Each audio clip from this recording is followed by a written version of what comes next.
শীতের রাতে কি রান্না বান্না করছেন? ফুলকপি রান্না করে দেখেছেন কেমন লাগবে? আমি একটি নতুন ফুলকপি রেসিপি বানিয়েছি।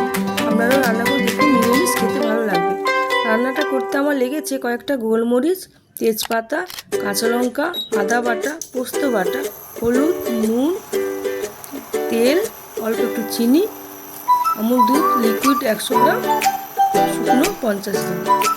ফুলকপিটা আমি আগে থেকেই সেদ্ধ করে রেখেছিলাম নুন দিয়ে। এবার গ্যাসে আমি দিয়েছি গোলমরিচ, তেজপাতা,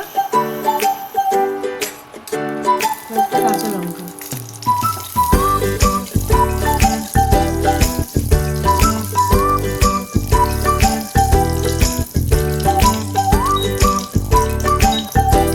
ফার্স্টে কমিয়ে রাখবেন।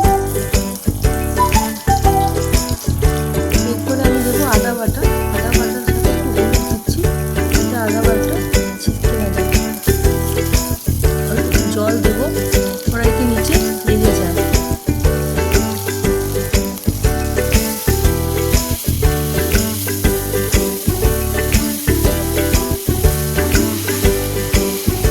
এরপর আমি পোস্ত বাটাটা দিচ্ছি।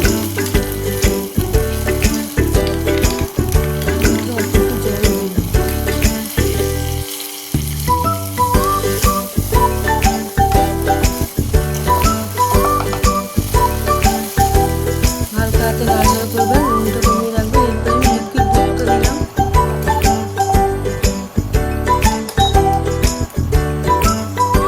ফুটে যাওয়ার পরে আমুল দুধটা দেবো, ওটা আগে থেকে গরম জলে গুলে রেখেছিলাম।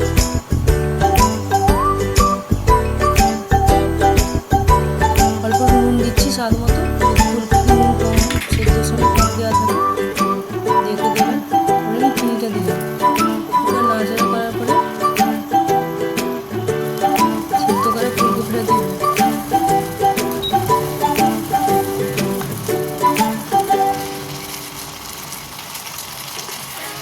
হালকা আঁচে নাড়াচাড়া করুন, রেডি হয়ে যাবে ফুলকপির তরকারিটা। রুটি দিয়ে খান, ভাত দিয়ে খান, গরম ভাতে খেতে ভালো লাগে।